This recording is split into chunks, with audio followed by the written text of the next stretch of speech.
अस्सलाम वालेकुम दोस्तों, एक दफ़ा का ज़िक्र है कि बल्कि ये बहुत पुरानी दफ़ा का ज़िक्र नहीं है, ये करीब का ही ज़िक्र है।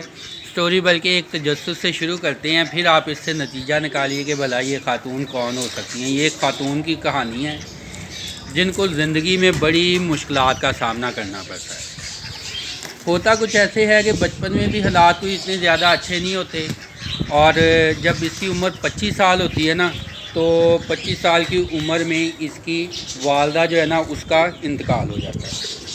जब वालदा का इंतकाल हो जाता है, ये अकेली रह जाती है, बहुत परेशान होती है, बड़े दुखी होती है। एक शहर दूसरे शहर में अपने रोज़गार की तलाश में, अपनी ज़िंदगी गुजारने की परेशानियों में मसरूफ़। इसकी एक शादी हो जाती है जी एक बंदे के साथ। अब जब शादी होती है तो कुछ ही अरसे में एक बच्ची पैदा हो जाती है, लेकिन मसला यहाँ इसका आसानी नहीं पैदा होती, बल्कि मसला ये बनता है कि मियाँ के साथ इसकी बनती नहीं है।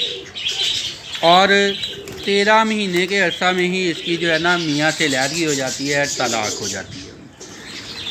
अब जब तलाक हो गई मियाँ से, तो फिर मसला परेशानी जो है और बन गया। इस दौरान ये क्या करती है कि अपना एक ना नावल लिखना शुरू करती है। अपनी वालदा की जब ज़िंदगी थी ना, तब इसने लिखना शुरू किया था, और इसका ज़हन था कि ये कामयाब होगा तो इससे मैं कमाई करूँगी, अपना रोज़गार चलाऊँगी। लेकिन वालदा की वफ़ात होगी, इसको बड़ा दुख हुआ कि ना तो मेरा नावल कामयाब होने की इसको बड़ी उम्मीद थी कि वो वालदा देखेगी, वो भी नहीं देख सकी, और नावल भी बीच में रह गया। आगे शादी हुई, वो भी कामयाब नहीं हुई। अब ये क्या था जी, इसके पास इसकी बच्ची थी और मियाँ ने तलाक दे दी। 3 के चैप्टर जो है वो नावल के लिखे थे, और बेचारी दर बदर जो है ना ठोकरें खाने लगी, एक शहर से दूसरे शहर। और यूरोप के ममालिक में ये लड़की जो औरत जो है ना, उसकी यूरोप के ममालिक की औरत की कहानी अच्छी भली खूबसूरत औरत है। और फिर क्या हुआ कि समझदारी का भी अंदाज़ा कर लेंगे, जो नावल लिख रही है वो समझदारी होगी। तो वहाँ पे क्या हुआ कि इसने नावल जो है ना अपना लिखना शुरू कर दिया, और लिखती रही। उसको बड़ी मुश्किल हालात का सामना करना पड़ा। जो गवर्नमेंट की तरफ से थोड़े बहुत पैसे मिलते थे, उनके ऊपर इसने गुजारा करना शुरू किया। अब वो पैसे रकम तो इतनी ज़्यादा होती नहीं है, लेकिन वो मुश्किल इसका गुजारा होता गया। गुजारा करते करते इसने अपना नावल भी लिखती रही। आखिरकार नावल इसका मुकम्मल हो गया। अब इसने क्या किया कि उसको नावल के पास, इसके पास इतने पैसे भी नहीं थे कि अपने नावल की जो ना फ़ोटो कापियाँ करवा लेती। इसने अपने नावल को खुद टाइप कर कर के उसकी 12 जो है ना, उसकी जो बनाई उसकी कापियाँ बना के बुक्स की शक्ल में उसको तरतीब दिया।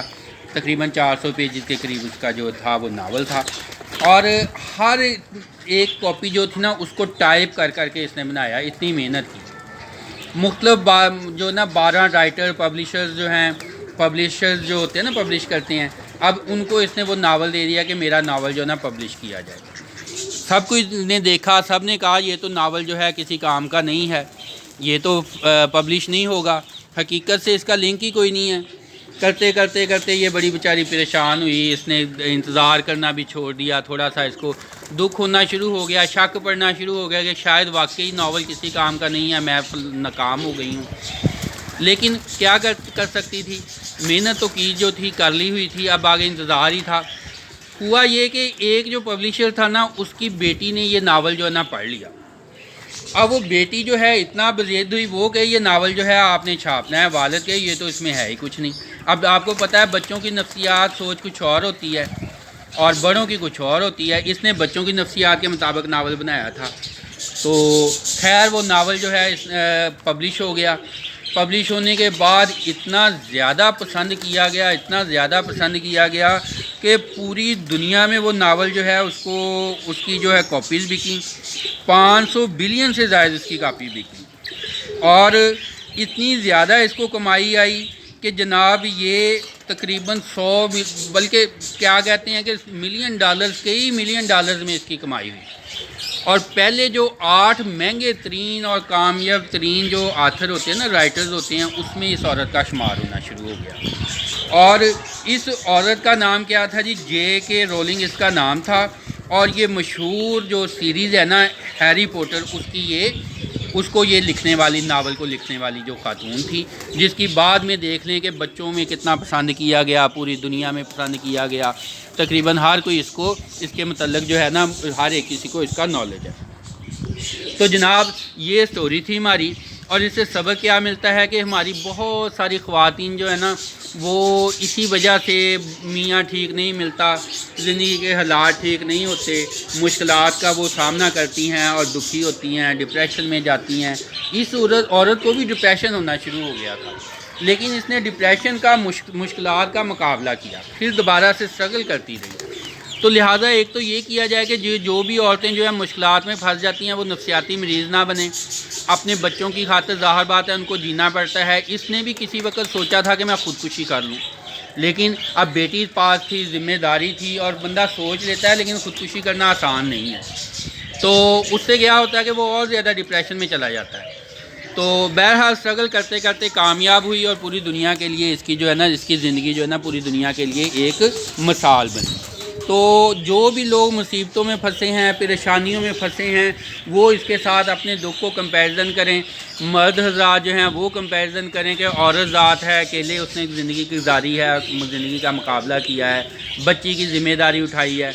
اور جو خواتین ہیں وہ بھی اس سے کریں، بہت ساری عورتیں ہیں وہ معمولی چھوٹے چھوٹے کام کر رہی ہوتی ہیں، وہ کیا کہتے ہیں سلائی کا کام ہے، جو اچھے لیول پہ سلائی کا کام کر لیتا ہے وہ اپنی بوتیک اسٹائل بنا لیتا ہے۔ تو کامیابی کے چانسز ملتے ہیں، انسان کو محنت کرتے رہنا چاہیے، کوشش کرتے رہنا چاہیے، کم از کم انسان ڈپریشن میں نہیں جائے گا، بے بس ہو کے نہیں مرے گا۔ تو دعاؤں میں یاد رکھیے گا، ویڈیو کو لائک شیئر کیجیے گا، چینل کو سبسکرائب کیجیے گا، دوسروں تک پہنچائیے گا۔ اللہ تعالیٰ آپ کو، ہم کو، سب کو خوشیاں، آسانیاں اور برکتیں عطا فرمائے، اور مسائل کے سامنے ڈٹ کے ان کا مقابلہ کرنے کی ہمیں ہمت عطا فرمائے۔ تو love you all, do your best, wish you all good luck, خوش رہیں، خوش رکھیں، بہتر کرتے جائیں۔ اللہ حافظ۔